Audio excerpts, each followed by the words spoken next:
और अभी आपको बताएं कि तर्जुमान दफ्तर खारजा का पाकिस्तान की मशरिक़ वस्ता की सूरत हाल पर शदीद तशवीश का इजहार। पाकिस्तान मशरिक़ वस्ता में होने वाली पेशरफ्त को इंतहाई तशवीश से देख रहा है।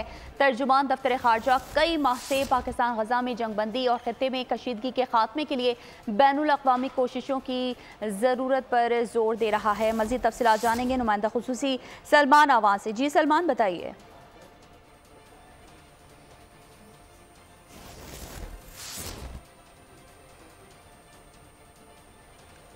जी सलमान, आवाज़ आ रही है आपको? पाकिस्तान का मशरिक़ वस्ता की सूरत हाल पर शदीद तशवीश का इजहार। पाकिस्तान मशरिक़ वस्ता में होने वाली पेशरफ्त को इंतहाई तशवीश से देख रहा है, ऐसा कहना है तर्जुमान दफ्तर खारजा का। कई माह से पाकिस्तान गजा में जंगबंदी और खित्ते में कशीदगी के खात्मे के लिए बैनुल अक़वामी कोशिशों की ज़रूरत पर जोर दे रहा है। पाकिस्तान का मशरिक़ वस्ता की सूरत हाल पर शदीद तशवीश का इजहार। मज़ीद तफसीलात जानेंगे नुमाइंदा खुसूसी सलमान आवान से। जी सलमान, बताइए।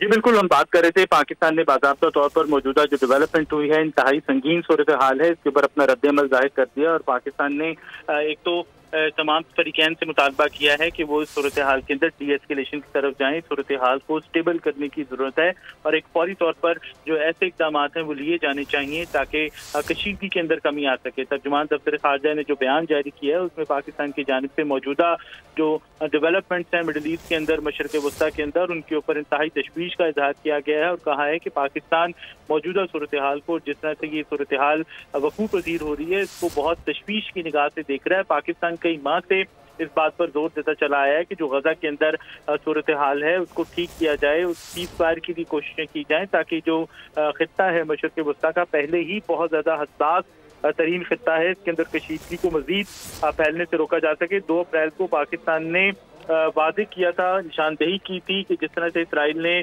शाम में ईरानी कौंसलर ऑफिस के ऊपर हमला किया, इसके नतीजे में एस्केलेशन बढ़ेगी, कशीदगी में इजाफा होगा और पाकिस्तान ने इसकी बड़ी यकीनी तौर पर एक दुरुस्त निशानदेही की थी। और आज की जो सूरत हाल है, जिस तरह से सूरत हाल ने जन्म लिया, इसने इस बात को साबित कर दिया है कि डिप्लोमेसी का, सिफारतकारी का अमल जो है वो नाकाम हो गया और उसके साथ साथ जो यूएन सिक्योरिटी काउंसिल है वो दुनिया के एक सबसे बड़ी इदारा या बॉडी होने के नाते अपनी जिम्मेदारियां अदा करने के अंदर नाकाम रही है और इसके साथ जो बैनुल अक़वामी अमन है, इस्तेहकाम है, उसको मेंटेन करने के अंदर भी सलामती कौंसिल नाकाम रही है। पाकिस्तान ने तमाम फरीकैन के ऊपर जोर दिया है कि वो मौजूदा सूरत हाल को स्टेबल करने के लिए, मुस्तहकम करने के लिए इक़दाम करें ताकि जो अमन की बहाली है वो हो सके और इसके साथ साथ तमाम फरीकैन से कहा है कि वो डी एस्केलेशन के लिए यानी कि कशीदगी में कमी के लिए इक़दाम करें ताकि जो एक ज़ब्त और तहम्मुल का मुज़ाहरा है वो किया जाए ताकि अमन की बहाली की तरफ जाया जा सके। जी ठीक है सलमान, आपका बहुत शुक्रिया। सब्सक्राइब करें और बेल दबाएं ताकि कोई खबर रह न जाए।